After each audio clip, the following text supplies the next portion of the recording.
car gonna die? There's a person there. Not that fast. Okay, acceleration mode. Go for it. Sounds like a rally car. It sounds like the muffler's dead. Yeah, it's pretty messed up. It's just when you accelerate on the highway, it's really, really loud. Yeah. So when we hit the I-75, just give it gas. Catalytic converter might be out, or you just got a hole in your muffler. Muffler's out. You got a control module in your transmission going sideways. The rims won't seal anymore. You can't keep air in these things. Need new tires. The snowbank jumped out and broke the bumper. I was not responsible for that. Need new tires. I was not responsible. The snowbank did it. I didn't do that.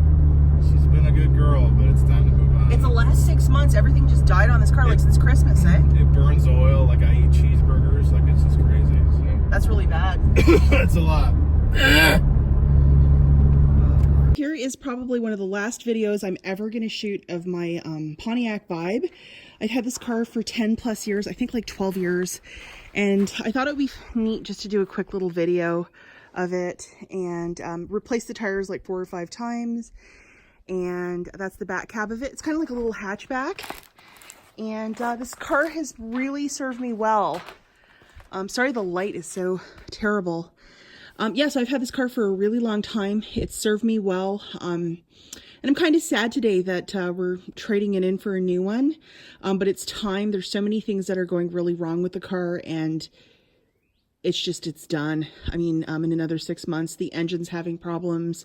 I got into a minor accident too with it, and the muffler just went on the weekend. So it's been a really hard going with this car in the last 6 months. But prior to that, it was running like a top for forever. So I'm really sad to see this car go. It was such a big part of my life for like 12 years. And yeah, so look at this. I hope I don't slip and break my friggin' neck. I'm not going to show you my plates, obviously, but look at that. I just tapped a snowbank. It was like minus 27 one day, and I just tapped it, and the hard snowbank actually shattered that. So look at that, clean. And one owner car, I'm not sure if they're just gonna remove it for parts or what, but I mean, it's really had better days. Back seat, just regular wear and tear. I don't think anyone really sat back here for the most part, just like storage and stuff when I'd be hauling stuff. And I actually asked my husband, I'm like, should we clean it before we go to the dealership? He's like, no.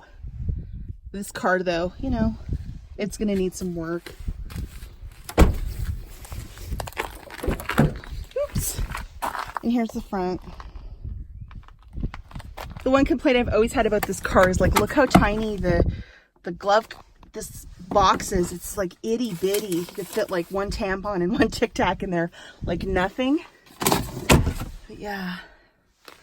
And then the console, very little room.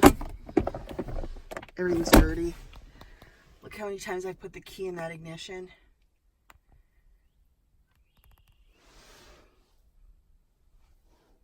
I mean, it's still like a nice car.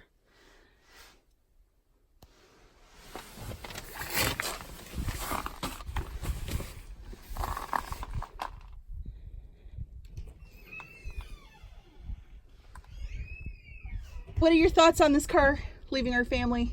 Oh, it's sad. It's been a great car. Yeah. You know, it don't last forever. Just recording a little video, honey. Okay. We had our first date in this car. That's true. And since we're married, I guess the date ended pretty well. For you. My husband's hilarious. Pontiac Vibe. And here's the steering wheel. Oh, look, I probably just ruined the door. Look how, so this is a snowbank, but it's like, it's not normal. It's like, holy smokes. Made out of like evilness and heaviness, and it's not like you could really kill yourself with that. Here it is. So, end of an era getting rid of this car. I don't know. We should just keep it in our backyard so we could just hang in it. I feel so like I've never had this much separation anxiety. Like I kind of want to keep it. Isn't that weird? I want to keep it. It's like my Christine. I don't want to get rid of my beautiful car. Okay. But I mean, the car needs so much work. It's in bad shape.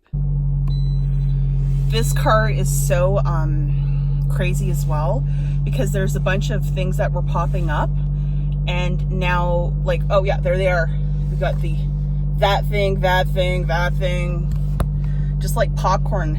But initially started up again. It's like Christine. It's got its own mind. Watch this. Oh, everything's there like bingo. Bingo!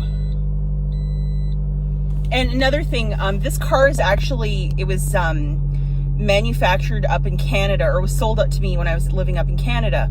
So I had to have it imported into the US, but everything's in kilometers, which is always tricky. And I used to get pulled over all the time in Canada because they love to pull over American cars because it has US plates. And I would always show the cop or whoever was pulling me over, and I would say, hey, look, kilometers, this is a Canadian car. And then they would sometimes drop it and not give me a ticket, but I think once or twice I got tickets, which was really bad. So there it is. I used to call this bingo, so the bingo things just started lighting up like crazy. And the dealership said that it would cost like $500 to put in a new part, but then the motor went, and then I got in my accident, and the car has like, I think like 250,000 miles on it, so that's a lot of kilometers. So let's look at this. That's a lot. So, trip down memory lane. Bye, Pontiac Vibe. Okay, guys, so in closing, I just wanted to bring a little message to you. So yeah, I had the same car for 12 years, and I know I had opportunities to upgrade, to get something different, to get back on a wonderful lease and have monthly payments, but that's not my speed. I'm one of these people, I like to show up with a big pile of cash and do the Dave Ramsey, buy the car outright so you're not stuck with car payments. And I can't stress it enough. I used to listen to his radio show religiously back in the day, and he said something that just resonated and like punched me right in the gut to say that this is what I have to do. He said, you're buying things to impress people you don't even like. And that was so, it just really hit me about cars, that I was in my early 20s. I was always getting like this Jeep, that Jeep, and then rolling car payments to car payments, doing everything financially really stupid. And I'm only talking about myself here, but I did a lot of stupid stuff with cars. And when I finally got this car, you know, I got accelerated with the Dave Ramsey program, and I actually had it paid off in 2 years, which was really fantastic. And then I drove it for 10.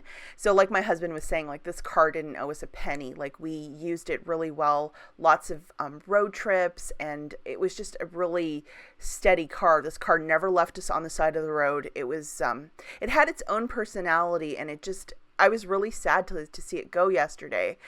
But the lesson between the lines, especially for a lot of my younger subscribers who are trying to get smart with couponing and save money and this and that, if you think about that car payment that you have every month that's flying out the door, if you buy a car outright, just like buying a cell phone outright, you don't have payments every month on it.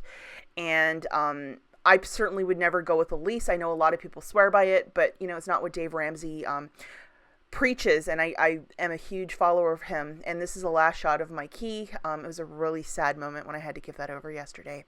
But yeah, I did Dave Ramsey's program if you guys are interested in that, because you know, cars are one thing that can financially cripple you, especially if you have a payment that's $500-600 every month. I mean, that's just like a noose around your neck financially. I will link Dave Ramsey's YouTube page at the very end if you want to check him out. He really helped me to get organized and to just get my life on track financially. And the money that you're not putting in your car payment every month, you could put into savings. You could put into buying a home. You can put into so many other things that is so much better than seeing it fly out your window every month on car payments. So if you guys are interested in Dave Ramsey, please check it out. And hopefully you've enjoyed this message at the end of the video. As always, thank you so much for watching, and I'll catch you in the next one.